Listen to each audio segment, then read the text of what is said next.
교회 여러분 안녕하세요.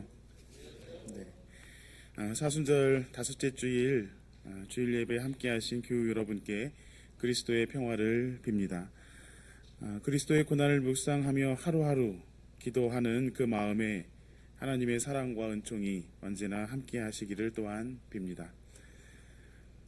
산수유 꽃망울이 올라와서 우리를 봄으로 초대하고 있습니다. 이제 곧 망울망울마다 꽃이 터져 나올 것입니다. 새봄의 소식을 알리는 꽃망울처럼 주님께서 우리의 삶을 지켜주시고 기쁨과 희망으로 인도해 주실 것을 믿습니다. 그 소망 가운데 우리 마음을 모아 예배를 드립시다.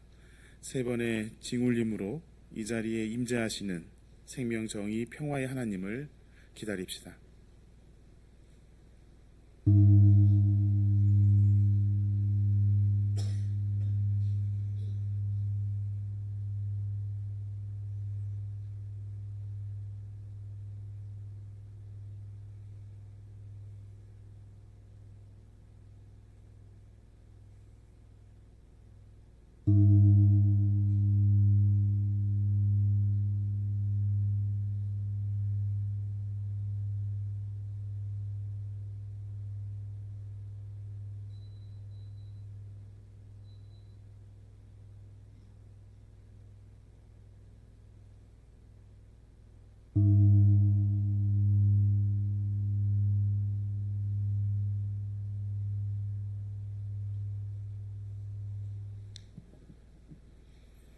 하나님, 주님의 한결같은 사랑으로 내게 자비를 베풀어 주십시오. 주님의 크신 긍휼을 베푸시어 내 반역죄를 없애 주십시오. 내 죄악을 말끔히 씻어 주시고 내 죄를 깨끗이 없애 주십시오. 나의 반역을 내가 잘 알고 있으며 내가 지은 죄가 언제나 나를 고발합니다. 주님께만, 오직 주님께만 나는 죄를 지었습니다. 주님의 눈앞에서 내가 악한 짓을 저질렀으니 주님의 판결은 옳으시며 주님의 심판은 정당합니다. 실로 나는 죄 중에 태어났고 어머니 태 속에 있을 때부터 죄인이었습니다. 마음속의 진실을 기뻐하시는 주님, 제 마음 깊은 곳에 주님의 지혜를 가르쳐 주셨습니다. 우슬초로 나를 정결케 해 주십시오. 내가 깨끗하게 될 것입니다. 나를 씻어 주십시오. 내가 눈보다 더 희게 될 것입니다. 아멘.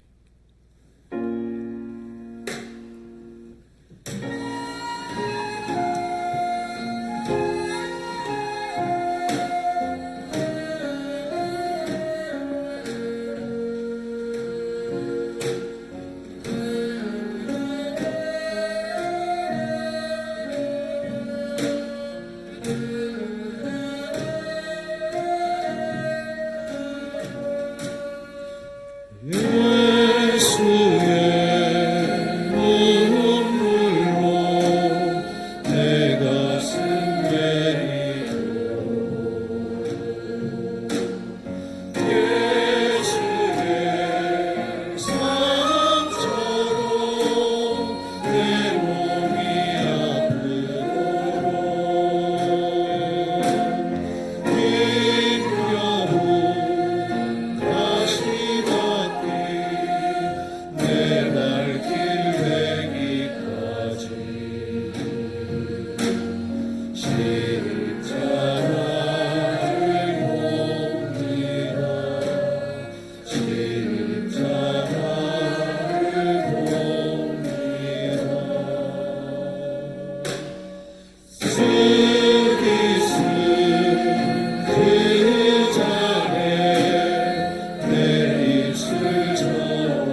사랑의 주님,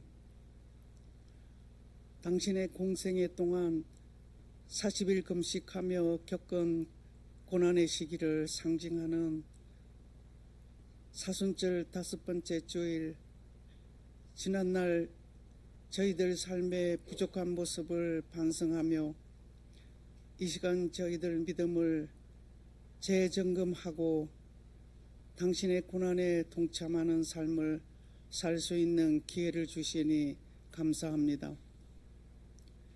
그러나 저희들 삶이 주님의 삶인 양 치부하며 살아가는 부족한 저희들을 용서하시옵고, 이 고난을 뛰어넘어 당신의 삶이 따스한 봄볕같이 저희들 삶 속으로 스며들게 하옵소서. 생명과 평화의 주님, 지금 즐기는 겨울잠을 자는 동물이 깨어나며 새로운 생명이 약동하는 경칩을 지나 따스한 봄을 알리는 춘분을 며칠 앞두고 있습니다. 주님께서는 모든 고난을 이기시고 따뜻한 봄날에 부활하셨습니다. 그러나 이 따스한 봄날에도 전쟁과 기근 등 심각한 위기에 놓인 지구촌 곳곳이 있습니다. 가자 지구에는 이스라엘에 의해 구호 물품 통로까지 막힌 상태에서 어린 생명뿐만 아니라 성인까지도 먹을 것이 없어 생명의 끈이 빼앗기고 있습니다. 또한 미국과 이 정부는 강화된 한미일 군사동맹과 일상화된 한미연합훈련으로 한반도를 전쟁 위험으로 몰아가고 있습니다. 주님께서 아모스 선지자를 통하여 활과 칼과 같은 무기를 부수어 전쟁이 없는 평안한 세상을 주시겠다고 하신 것과 같이 우리 서로 해함이 없는 세상에서 생명의 존귀함을 깨달아 따스한 봄볕과 같은 평화가 뿌리내릴 수 있는 한반도와 지구촌이 될 수 있도록 역사하여 주시옵소서. 창조주 하나님, 당신께서 세상을 창조하시고 보시기에 참 좋았다고 하신 주님, 주님께서 만드신 생태계는 저희들의 탐욕으로 파괴되고 지구촌 곳곳에 홍수와 가뭄, 산불, 해빙 등으로 한계점에 도달하고 있습니다. 정부 간 기후변화 협의체에 의하면 서남극 빙하의 해빙 속도가 40년 전보다 약 6배가량 빨라지고 있다고 합니다. 이런 현상이 지속될 경우 오래지 않아 해수면 증가로 인해 많은 지면이 물속으로 사라짐과 동시에 빙하 속 세균과 바이러스의 노출로 온 생태계가 멸절할 수도 있을 것이라 합니다. 이와 같이 기후위기 대책을 마련하는 것이 얼마나 중요하고 시급한 문제인지를 우리는 제대로 인식해야 합니다. 그러나 지금 대통령은 20번째 민생 토론을 통해 기후위기 대처와 역행하는 규제 완화와 지역 개발을 외치며 4월 10일 총선의 선심성 발언을 마구 쏟아내고 있습니다. 민생이 무엇입니까? 서민의 삶입니다. 진정 민생을 위한 삶이란 서민층 삶의 질을 높이는 것이라고 생각합니다. 규제 완화와 개발은 결국 가진 자의 부의 축적이지 서민 삶의 질 향상이 아니라는 것을 누구나 다 알고 있습니다. 기후 위기 극복을 서두르고 서민의 삶의 질을 향상시켜 그들의 한숨 소리가 줄어들며 보다 평등 사회가 되는 희망을 가질 수 있게 하시옵소서. 공의의 하나님, 이 사회는 정의와 공의가 설 자리가 없는 것 같습니다. 이 정부는 공정과 상식이 무너져 제 기능을 못하고 있습니다. 소외된 민주주의 다양성 연구소 보고서는 한국의 자유민주주의의 지수가 30단계 추락하여 라틴 아메리카보다 못하며 민주주의가 독재화로 뒷걸음질했다고 보고했습니다. 참 부끄러운 현실입니다. 예레미야 선지자께서 악한 자들의 길이 왜 형통하십니까? 라고 주님께 부르짖은 것과 같이 저희들도 주님께 부르짖습니다. 언제까지 정의와 윤리, 도덕이 목졸림 당해야 하는 것입니까? 그러나 주님, 믿음은 고난 중에서도 기뻐하는 것이라는 바울 사도의 말씀과 같이 이 부끄럽고 고통스러운 고난 중에서도 저희들 믿음을 지켜 기쁨으로 하늘의 죽은 미랄이 되어 정의와 도덕이 살아 숨쉬는 따뜻한 봄볕으로 되살아나는 결실을 맺게 하시옵소서. 치유의 주님, 지금 향년의 어르신과 교우분들, 질병이나 사고 등으로 아픔 중에 있는 분이 너무 많습니다. 그분들의 침상에 이 시간 주님 찾아가셔서 주님께서 주신 생명의 근원인 육신의 아픔을 당신의 손길로 완전히 치유해 주셔서 따스한 봄 향기와 같은 당신의 부활을 우리 함께 기다리는 기쁨을 맛보게 하시옵소서. 주님, 향린의 주일학교 어린 생명들 당신의 말씀으로 잘 다듬어져서 치열한 경쟁 사회 속에서도 잘 적응할 수 있는 강한 정신력으로 성장하여 향린의 미래를, 한반도의 미래를, 지구촌의 미래를 위해 일하는 주님의 자녀되게 하시옵소서.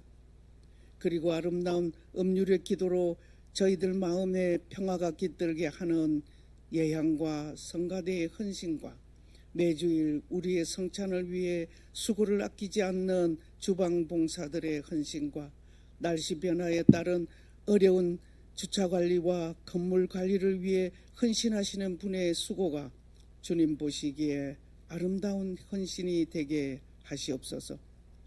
오늘 김지목 목사님을 통해 주시는 미랄 하나의 말씀이 저희들 마음에 따스한 봄볕이 되어 다가오는 부활의 삶을 살아가게 하시옵소서. 이제 침묵을 통해 기후 위기에 행동하는 시민으로서 이 땅의 서민으로 살아가는 이들의 한숨 소리에 귀 기울이며 우리가 행할 당신의 참뜻이 무엇인지 깨닫는 시간 되게 하시옵소서.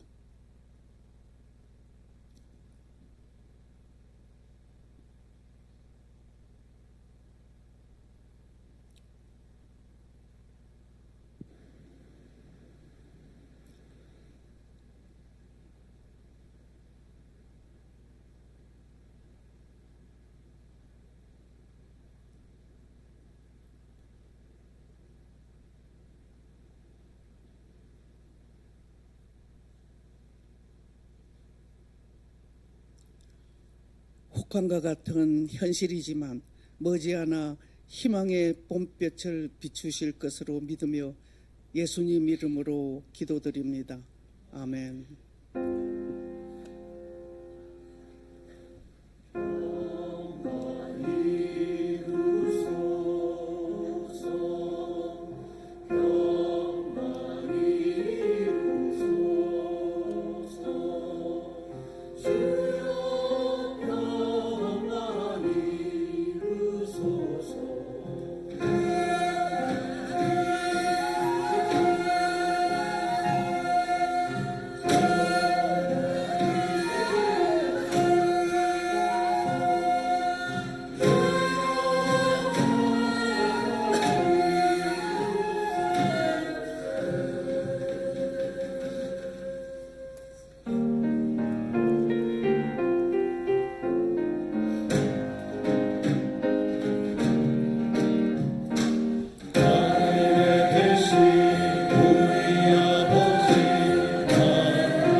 자들을 용서하듯이 우리들의 잘못을 용서하여 주시고 연약한 우리 유혹으로부터 보호하여 주시고 모든 악에서 구하여 주시고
오늘의 하늘 말씀은 제1성서의 예레미야서와 제2성서의 히브리서입니다. 먼저 예레미야서 31장 31절에서 34절 말씀을 읽겠습니다. 제1성서 1115쪽입니다. 그 때가 오면 내가 이스라엘 가문과 유다 가문에 새 언약을 세우겠다. 나 주의 말이다. 이것은 내가 그들의 조상의 손을 붙잡고 이집트 땅에서 데리고 나오던 때에 세운 언약과는 다른 것이다. 내가 그들의 남편이 되었어도 그들은 나의 언약을 깨뜨려 버렸다. 나 주의 말이다. 그러나 그 시절이 지난 뒤에 내가 이스라엘 가문과 언약을 세울 것이니 나는 나의 율법을 그들의 가슴속에 넣어주며 그들의 마음판에 새겨 기록하여 나는 그들의 하나님이 되고 그들은 나의 백성이 될 것이다. 나 주의 말이다. 그 때에는 이웃이나 동포끼리 서로 너는 주님을 알아라 하지 않을 터이니 이것은 작은 사람으로부터 큰 사람에 이르기까지 그들이 모두 나를 알 것이기 때문이다. 내가 그들의 허물을 용서하고 그들의 죄를 다시는 기억하지 않겠다. 나 주의 말이다. 이어서 히브리서 5장 5절에서 10절 말씀을 읽겠습니다. 제2성서 379쪽입니다.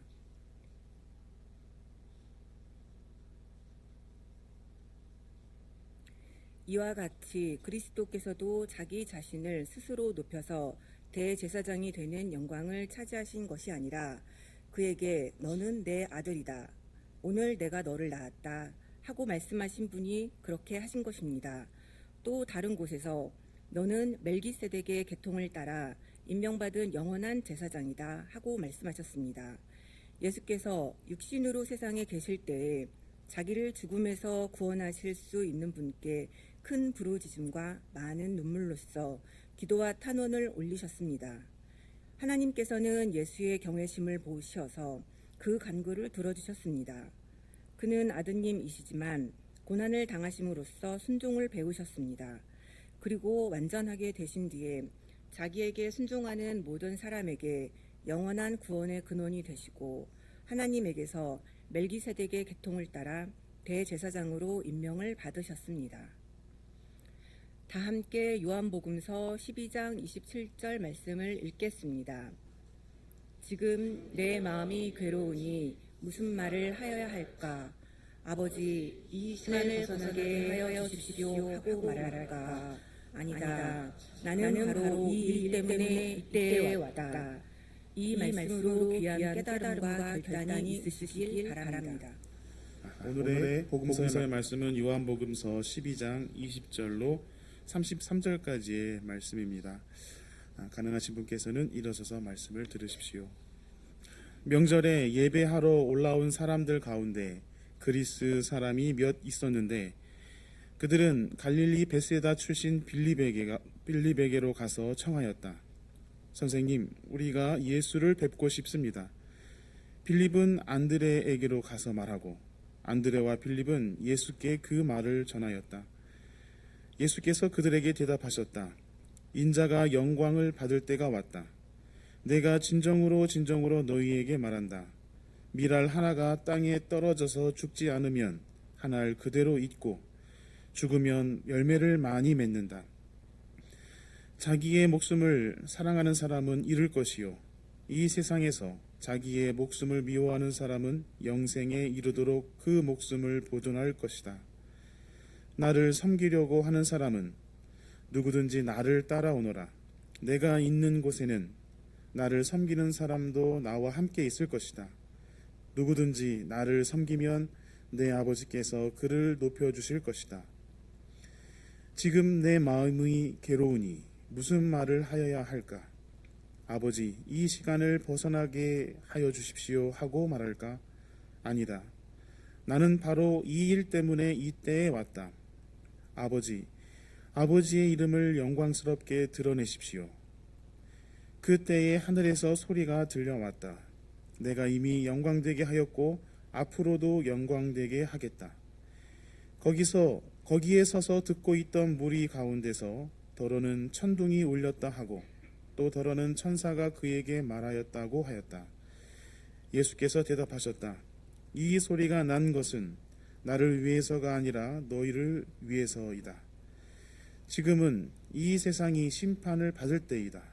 이제는 이 세상의 통치자가 쫓겨날 것이다. 내가 땅에서 들려서 올라갈 때에 나는 모든 사람을 내게로 이끌어 올 것이다. 이것은 예수께서 자기가 당하실 죽음이 어떠한 것인지를 암시하려고 하신 말씀이다. 이는 주님의 말씀입니다.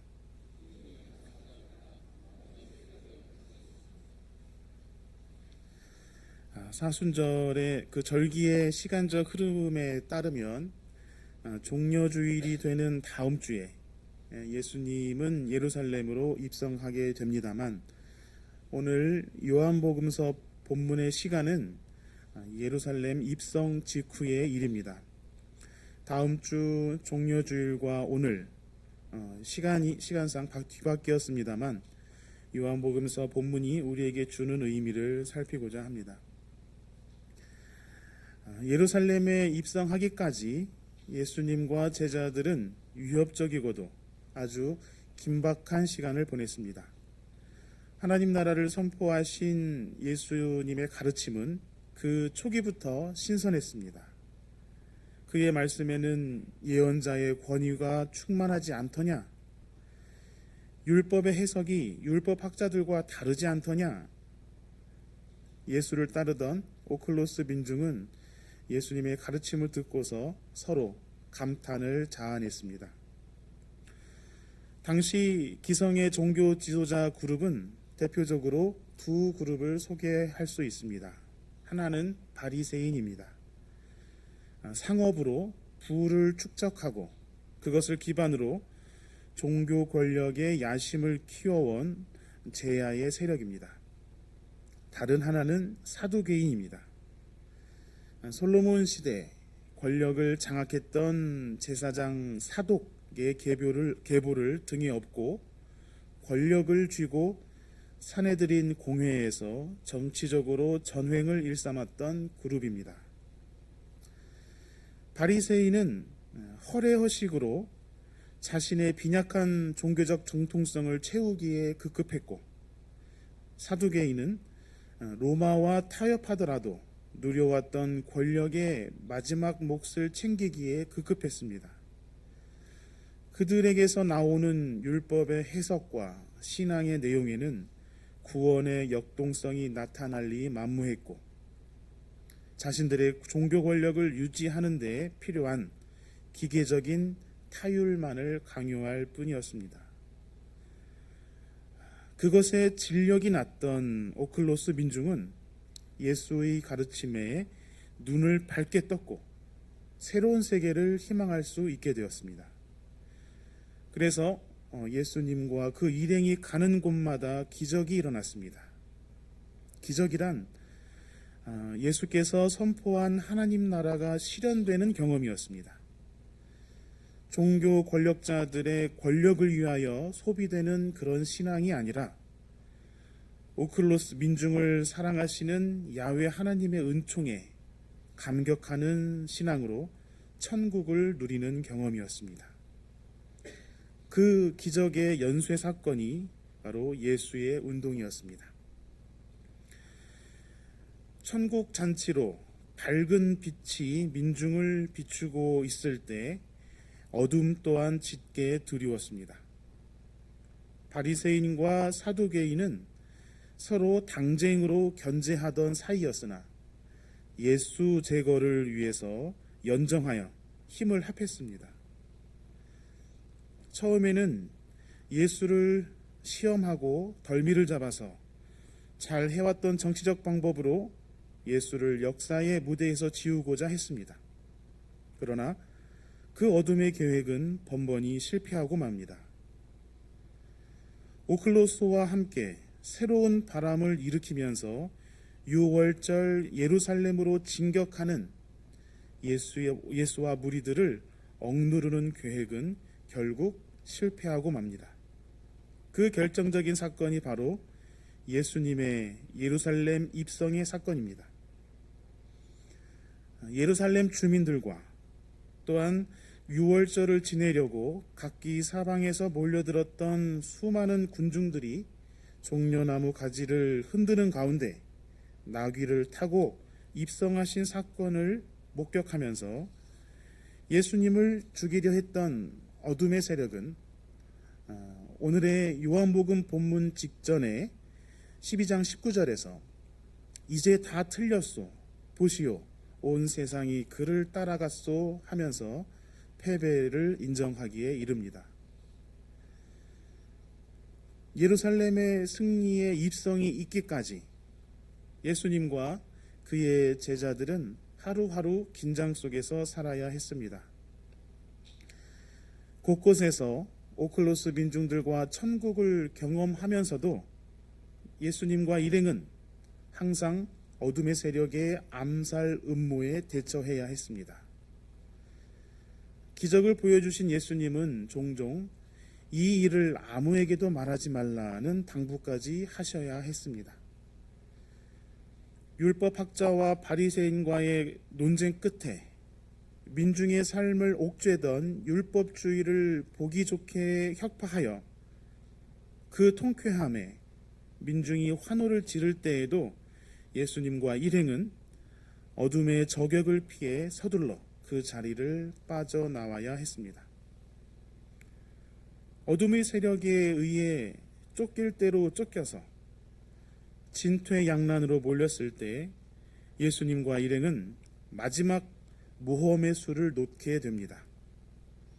6월절에 예루살렘으로 입성하는 선택이었습니다. 집요한 어둠의 세력의 살기로 궁지에 몰려서 마지막으로 택할 수밖에 없었던 선택지였습니다. 그리고 적진이었던 예루살렘에 들어갔을 때 바람대로 군중들의 환호와 보호를 받을 수 있을지 그 또한 미지수였던 모험이었습니다. 마침내 예루살렘에 발을 들여놓았을 때 호산나로 환호하는 군중을 만났습니다. 예수님의 일행이 느꼈을 이때의 감격은 이루 헤아릴 수 없었을 것입니다. 호산나, 그 환호는 새로운 왕의 등극을 의미하는 대관식이었습니다. 어둠의 세력이 패배하고 새로운 질서의 나라가 출범하는 순간이었습니다. 예수님의 일행이 안도와 승리를 만끽하고 있을 때 그리스 사람의 한 무리가 예수님의 제자 빌립과 안드레를 통해 예수님을 뵙고자 했습니다.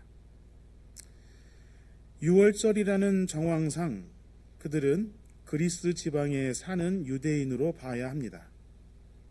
유대 민족으로서 그들은 6월절에 예루살렘으로 명절을 지내러 온 사람들이었고 그들 역시 세상을 구원할 메시아를 기다리는 신앙을 지닌 사람들이었을 것입니다. 그런 만큼 로마 제국주의와 부패한 종교 체제를 전복하고 새로운 나라의 집권자가 될 분을 아련하고 싶어 예수님을 찾았습니다. 그런데 예수님은 그들의 기대에 부합하지 않는 말씀으로 그들을 맞이합니다. 내가 보여줄 수 있는 한 가지는 죽어서 열매를 맺는 미랄 이야기뿐이다 라는 말씀입니다.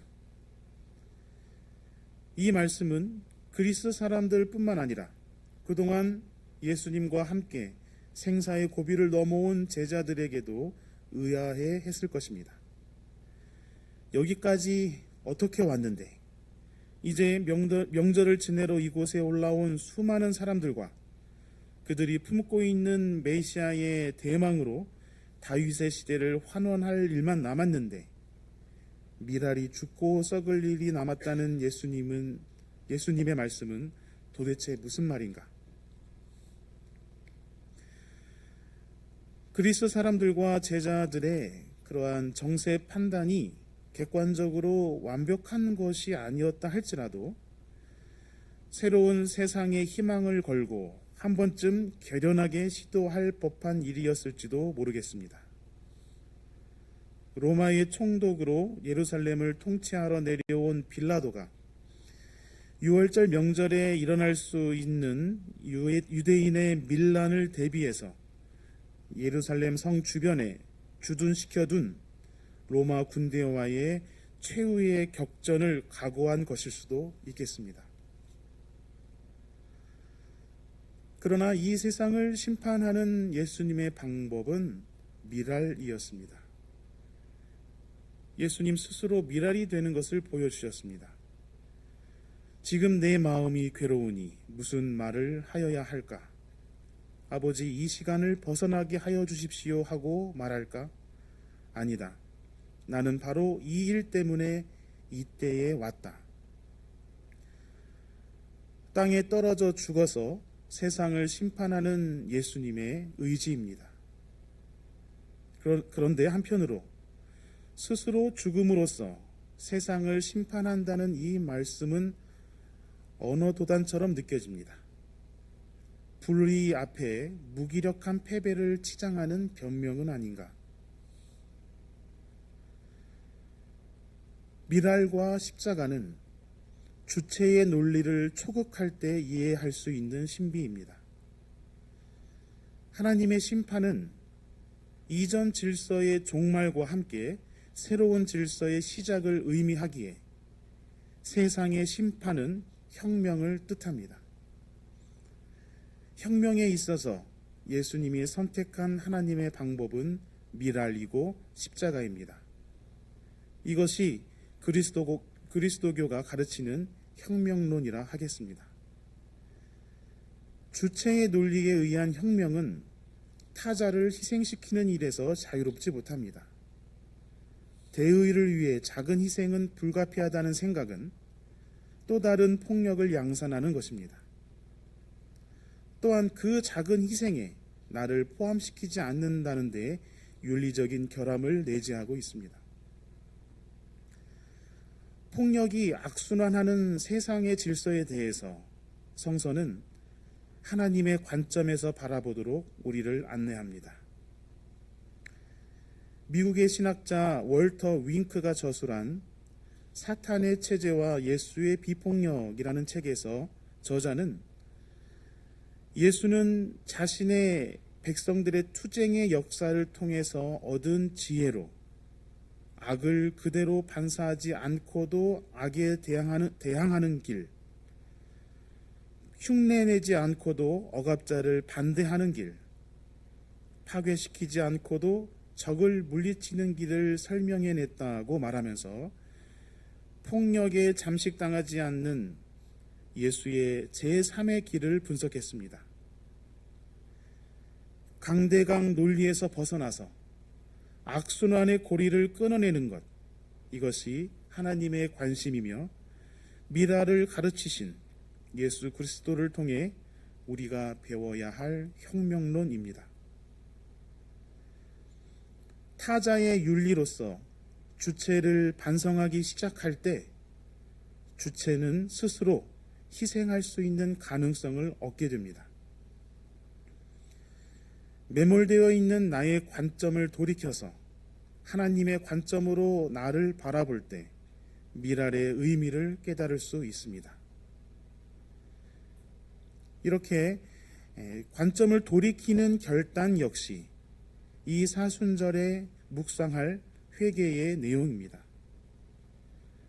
이 사순절에 예수님은 우리에게 주체의 논리를 돌이키고 하나님의 관점에서 나를 바라보며 한 알의 미랄이 되라고 말씀합니다. 히브리서 기자는 예수 그리스도께서 미랄 하나 되기를 순종하며 배우셨다고 기록했습니다. 멜기세덱은 창세기 18장에 등장합니다.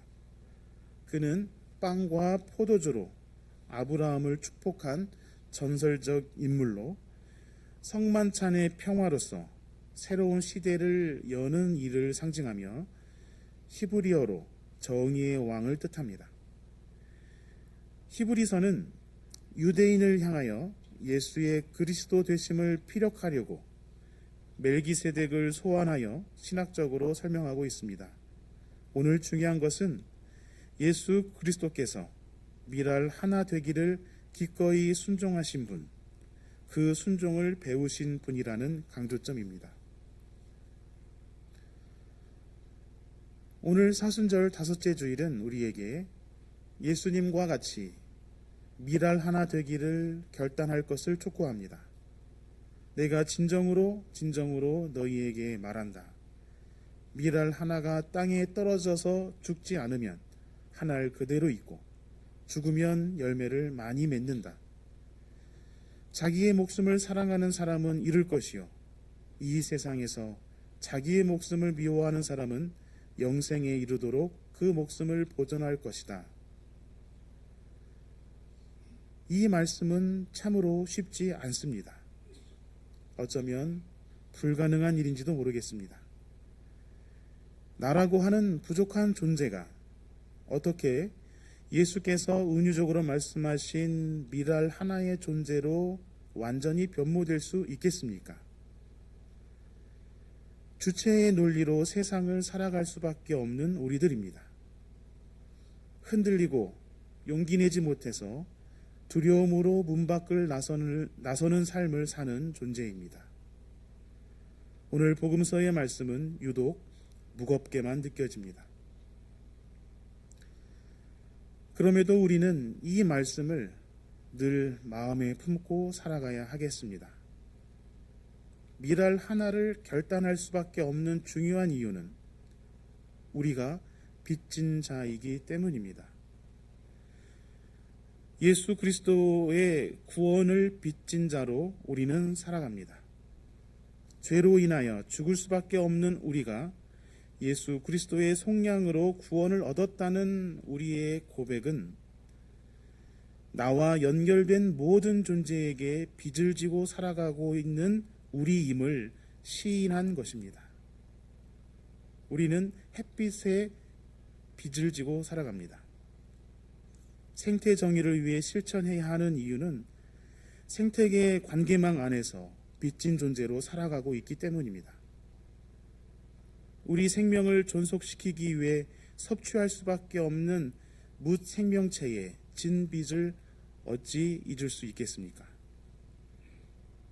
우리가 이웃을 사랑해야 하는 이유는 하나님의 관점에서 우리 인간은 서로 빚을 지면서 살아가는 존재이기 때문입니다.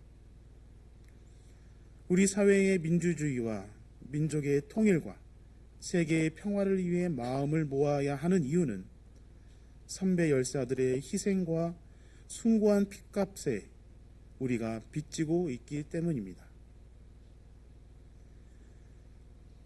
미랄 하나의 존재로 완전하게 변모할 수는 없는 우리일지라도 어떤 사건의 어느 때에 한순간에라도 미랄 하나로 역할을 할 수 있어야 합니다. 때문에 우리는 미랄 하나 되기를 마음에 품어야 합니다. 예수께서도 나는 바로 이 일 때문에 이 때에 왔다고 하셨습니다. 예수께서도 한 카이로스의 때에 미랄 하나가 되셨습니다. 우리 역시 성령의 도우심으로 우리가 미랄 하나로 되어야 할 때를 기다리고 또 카이로스의 그 때에 머뭇거림 없이 나아갈 수 있도록 사순절기에 귀한 결단이 있으시기를 바랍니다. 우리 향인 공동체 미랄의 교회가 되기를 우리 서로를 향하여 그리고 여기 이 지역에 향기나는 미랄이 되고 우리 사회와 민족 그리고 세계에 생명과 정의와 평화의 미랄로 심기우는 향인 공동체가 되도록 함께 기도해 주시기를 바랍니다. 하늘특별기를 마무리하며 지난주 하나님의 부르심을 받은 향린의 미랄로 살아오셨던 고 한익성 장로님이 떠오릅니다. 장로님을 떠나 보내드리는 부활 증언 예배에서 김창희 장로님이 올리신 추모 기도의 일부분을 여러분과 나누고 싶습니다. 하나님, 향린 교우들은 한평생 이 세상의 수고 속에서도 주님에 대한 헌신과 봉사로 일관한 고 한익성 장로의 일생을 기억합니다. 1950년대 후반 남산 시절에 한신대 신학생으로 대학생부에 출석한 이래 남창동과 명동 시절을 거치며 주일학교 전담교사, 기획위원, 선교부장, 교육부장, 관리부장, 재정부장 등 거의 모든 부서의 실무를 돌아가며 맡아 수고했던 향린 선교의 일꾼이요 살림살이의 책임자였습니다. 1989년 장로로 임직한 뒤에는 홍근수 목사의 국가보안법 구속 등으로 향린이 세파에 흔들리던 시절 이 공동체를 굳건히 세우는 기둥이 되었습니다. 오늘날 향린교회는 한 장로의 피땀 위에 서 있으며 그 모든 과정 속에 하나님께서 함께 하셨음을 믿습니다. 한익성 장로님은 우리에게 미랄의 삶을 보여주셨습니다. 공동체를 위하여 미랄 하나로 헌신하셨던 한 장로님의 희생 위에 우리가 있습니다. 감사한 마음, 한 장로님을 그리워하는 마음으로 미랄 하나 되기를 가슴에 품고 결단하시는 여러분 위에 성령께서 함께 하시기를 기원합니다. 잠시 침묵하겠습니다.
하나님, 만물이 소생하는 계절을 주시니 감사합니다.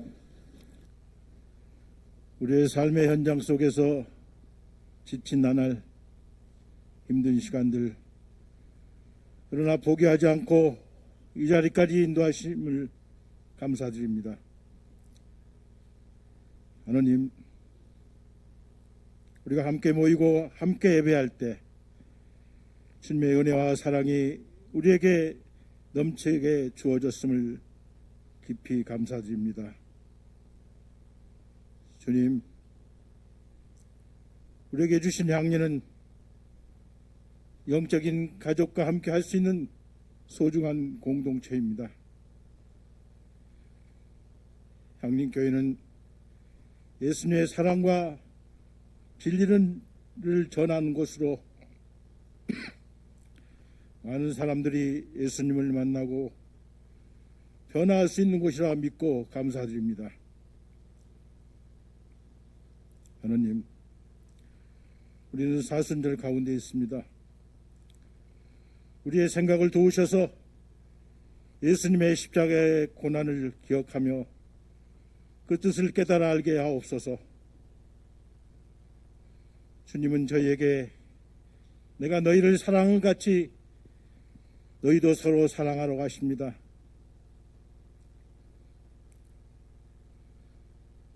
하나님,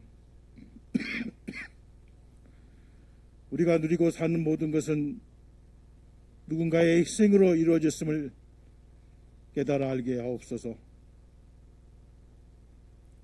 이 시간 개개인의 형편과 처지에 따라 몸과 마음, 시간과 물질을 드립니다. 먹고 쓰고 남은 것이 아닌 온전히 정성으로 드리는 모든 것 되게 하옵소서. 이 모든 것이 하나님 나라를 위하여 소중히 쓰이기를 원하옵고 감사드리며 타자의 행복이 나의 행복임을 깨달아 알게 해주신 예수 그리스도의 이름으로 기도드리옵나이다. 아멘.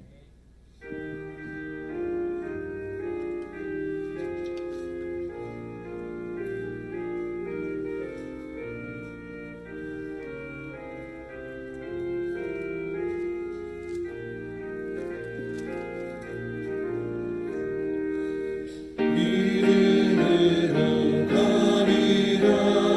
주님 가신 고난의 길, 주님 말씀 붙잡고 승리하며 살아가리.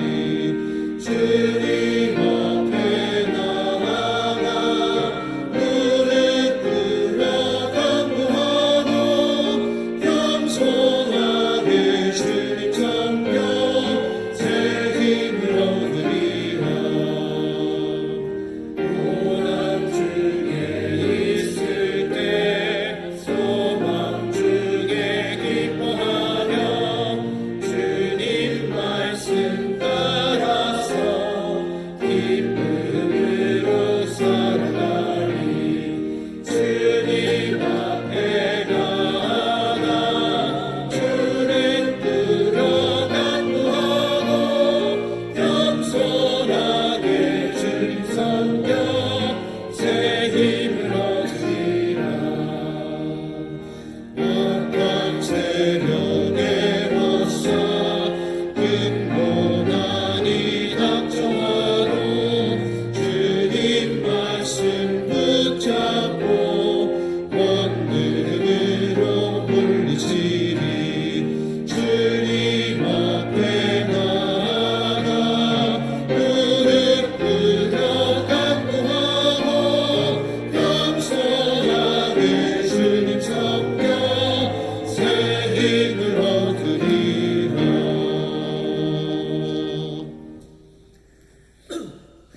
평안히 가십시오. 자유인으로 사십시오. 미랄 하나 되기를 마음에 품으십시오. 그리스도께서도 인자가 영광을 받을 때에 이르자 아버지의 이름을 영광스럽게 드러내십시오 하고 순종하셨습니다. 미랄 하나로 순종할 카이로스의 때, 새 언약을 우리의 마음판에 새겨주실 그때를 기다리는 우리에게 크신 은총을 내려주실 것을 믿습니다. 축복의 기도를 함께 나눕시다. 주 예수 그리스도의 은총과 하나님의 사랑과 성령께서 이루어주시는 친교가 우리 가운데 영원토록 함께 있기를 주님의 이름으로 축원합니다. 아멘.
네, 공동 관심사를 나누겠습니다.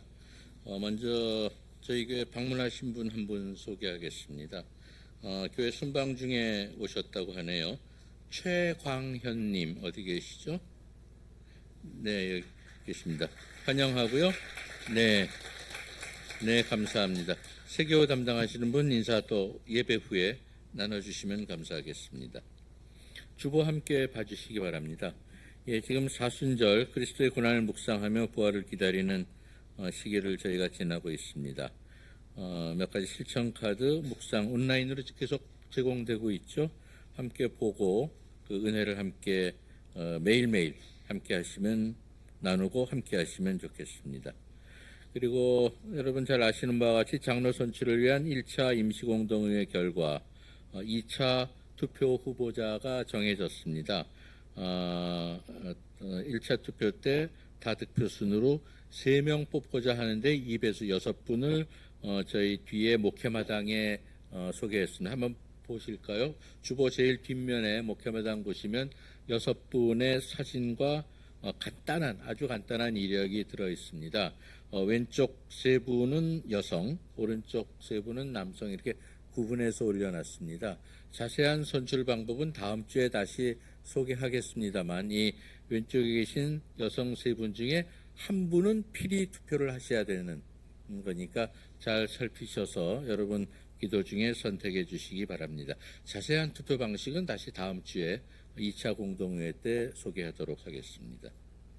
다시 공동관심사 앞으로 돌아가셔서 장학위원회 장학금 지급이 이루어졌죠. 2024년 상반기 그 간단한 내역과 교우들께 드리는 말씀을 장학위원장인 피경원 장로님께서 나와서 설명해 주시겠습니다.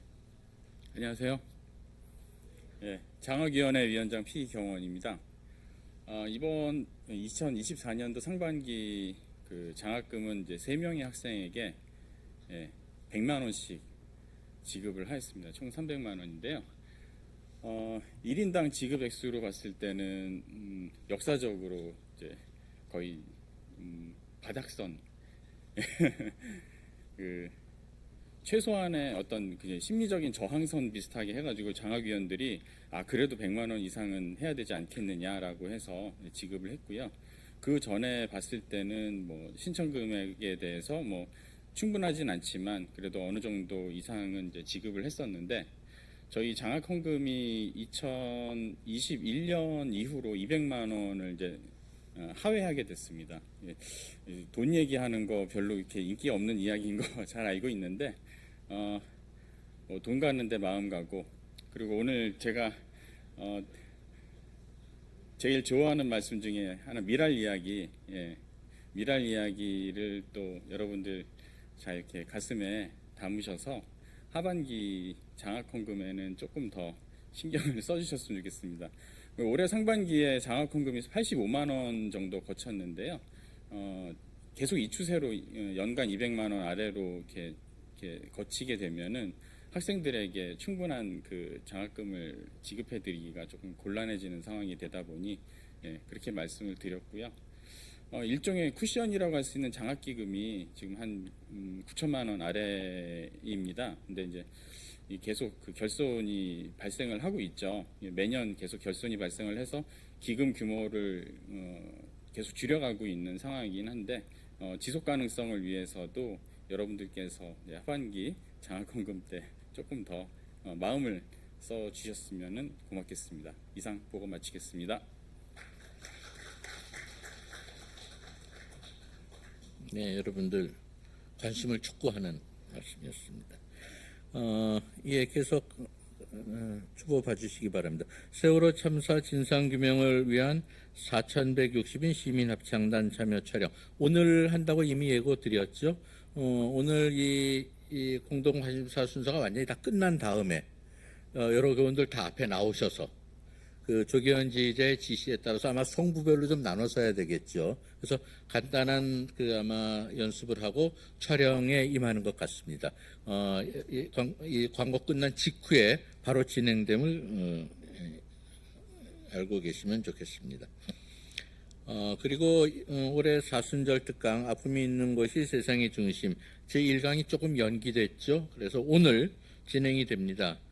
같이 걸을까? 성소수자 크리스천 상담 경험을 통한 배움의 나눔이라는 제목으로 2시 반에 박희규 목사님께서 진행해 주십니다. 향후실에서 2시 반에 진행됨을 기억해 주시기 바랍니다. 그리고 세교 강좌가 올해 상반기에 진행됩니다. 작년 하반기하고 다시 올해 상반기에 6개월마다 되게 진행하는데 올해 상반기 세교 강좌 및 가입식 신청을 받습니다. 강좌는 부활절인 3월 30일부터 3주간 예배 후에 오후 1시 반에 하고 기도회 친교회를 거쳐서 가입식은 4월 21일 예배 중에 할 것을 예정하고 있습니다. 대개 등록하신 분이 한 20여 명 되는 것으로 알고 있는데 아마 본인이 직접 목회실에 연락해 주셔도 좋고 목회실에서도 아마 이번에 교육 받으시겠냐고 아마 연락이 갈 겁니다. 그때 말씀을 해주시고 많은 분들이 함께 해주시면 좋을 것 같습니다. 그리고 생태문화학교와 향림국악학교 수강생 모집이 별지로 있습니다. 별지로 한 장 들어있는데 앞뒤로 보면 앞에 쪽에는 생태문화학교 1기생 모집이고 뒤쪽에는 향림국악학교 수강생 모집입니다. 이거는 잘 아시는 바와 같이 저희가 몇 년 동안 미래선교연구위원회에서 연구원 프로그램과 예산을 저희가 2월 8일 공동회에서 여러분들 다 추인해 주셨습니다. 승인해 주셨습니다.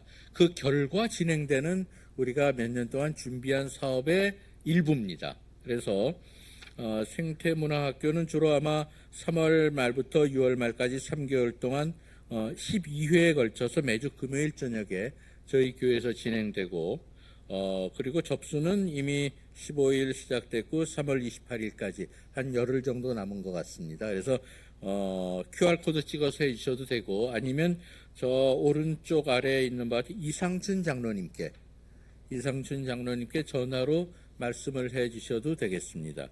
그리고 뒤에 한 장 넘겨보시면 향림국악학교는 예항에서 진행하는 프로그램이고요. 여러분 중간에 보면 여러 악기들 이름이 많이 나옵니다. 다 아시는지요? 가야금, 또 정가는 노래죠. 해금, 대금, 소금, 피리, 태평 이거 다 구별할 수 있으세요? 아무튼 이렇게 다양한 악기들이 있는데 이런 악기들을 배울 수 있는 기회를 제공하고 있습니다. 강좌가 열리는 장소는 강남 향린, 또 들꽃 향린, 또 우리 광화문에 있는 우리 교회 세 군데 나눠서 진행을 하고 그리고 아마 교육부서에 해당하는 어린이부, 청소년부, 세청에게는 아마 지원금도 일부 제공이 되는 것으로 알고 있습니다. 이 프로그램에 참여하실 분은 예항의 구정화 단장님과 홍예진 악장님께 연락하시면 되겠습니다. 이런 때 한번 일어나시는 겁니다. 자, 구정화 단장님이시고 홍예진 악장님이십니다. 이 두 분께 문의하고 신청하시면 되겠습니다. 그리고 신방의 날과 신방위원회 신방 신청과 성가대원 모집은 계속되고 있습니다. 이번 주 일정 중에 보시면 담임 목사 청빙위원회 5차 회의가 이번 토요일 날 10시에 역시 줌으로 열립니다. 대개 청빙 방식에 대한 의견을 현재 모아가는 중이라서 그것들을 정리하는 순서가 있고, 아마 이 정리가 되면은 그다음에 아마 4월 중순께는 교우들 앞에 공청회를 가질 것을 예정하고 있기 때문에 그 일정은 다시 광고드리도록 하겠습니다. 조금 전에 말씀드린 사순절 특강 2시 반이라고 말씀드렸는데 2시로 변경하면 됩니다. 2시에 식사하시고 친교 나누시고 바로 향호실로 내려가서 2시부터 준비해 주시기 바랍니다. 다음 주일은 오늘 목사님 설교에 말씀하신 바와 같이 종료주일이고, 그 이어서 고난주간이 계속되고, 그 다음 부활절 3월 30일 날 부활절을 맞겠습니다. 그리고 다음 주에는 임시공동회가 있는데 안건은 장로선출 2차 투표의 건과, 그 다음에 홈페이지에는 게시했습니다만 2023년 감사보고 수정안 채택의 건, 이거는 1월 정기회 때 약간 논란이 돼서 다시 또 수정해서 보고하기로 한 거 기억하시겠습니다. 그래서 감사보고 수정안을 채택하는 건이 있고, 그리고 감사 3분을 선출하셨는데 한 분이 사퇴하셔서 그 한 분의 결혼을 보궐해서 선출하는 순서도 있겠습니다. 아마 이 3번의 안건은 2차 장로 투표의 개표가 진행되는 중에 아마 진행될 것으로 보입니다. 그리고 다음 주에는 목회운영위원회 3월 정기회의가 있고, 또 다음 주에는 평화소모임 북의 전쟁 억지력은 어느 정도일까 하는 평화소모임의 특강도 있습니다. 또 다음 주에 뭐가 많군요. 향림교회 사진 촬영 원데이 클래스, 지난주에 광고 드렸죠. 성가대 이원혁 목사님께서 진행하시는 순서고, 관심 있는 분은 누구나 오셔도 됩니다. 다음 주일 3시에 안병무 도서관 3층에서 진행하고, 카메라도 직접 대해서 이렇게 친절할 수가 있겠습니까? 다 가르쳐 주신다고 하니 관심 있으신 분들 함께 하시면 되겠습니다. 그리고 작년 여신도에 우리 가락 모임 얼수 선교부 신학 공부 모임 계속되고 있습니다. 그리고 이후 일정은 쭉 보시면 되겠고, 에큐메니칼 소식 함께 보시겠습니다. 세월호 참사, 이태원 참사 유가족들과 함께하는 사순절 정의평화기도회가 내일 3월 18일 오후 2시 기독교회관 2층에 있는 조회홀에서 열립니다. 이거는 기장 정의평화 목회자 행동에서 주관합니다. 그리고 우리 사회적 협동조합 길목의 원래 강좌, 지난주에도 말씀드렸죠. 1000만 국가 최후의 방어선, 대한민국 저출생 위기라는 제목으로 3월 20일 수요일 날입니다. 수요일 날 오후 7시 반 향후실에서 저희 우석훈 박사를 모시고 강좌가 진행되고, 함께 들으시면 대단히 유익할 강좌가 되겠습니다. 그리고 여신도의 서울연합회 제2지구 원래회가 3월 21일 이번 목요일입니다. 오전 11시 서문박교에서 열리고, 세월호 참사 진상규명을 위한 그리스도인 원래기도회 저헌가 예배가 역시 같은 날 3월 21일 목요일 오후, 이건 저녁 7시 반 서울시의회 앞에 있는 세월호 기억공간에서 한국민중신학회 등이 주관해서 열리게 됩니다. 또 촛불교회 529차 기도회 성소수자 환대목회 이동환 목사 출교 확정을 규탄하는 기도회는 역시 21일이군요. 목요일 7시 반에 광화문 역 6번 출구 앞에 있는 감리회 본부 앞에서 열립니다. 저희 교회 오셔서 한번 강단에 서신 목사님이시죠. 이번 출교된 데 대한 나름대로 항의하고 해결책을 모색하는 순서가 되겠습니다. 또 하나 새로운 광고가 있네요. 정의평화기독인연대에서 사순절을 기해서 동학농민혁명 130주년 그 길을 따라서 라는 제목으로 이번 토요일이군요. 오전 7시 반에 르미에르 종로타운 앞에서 출발하는 순서가 있습니다. 아마 당일날 다녀오는 행사고 회비 5만 원인 것 같습니다. 신청은 이문희 집사님이 해주시면 되겠습니다.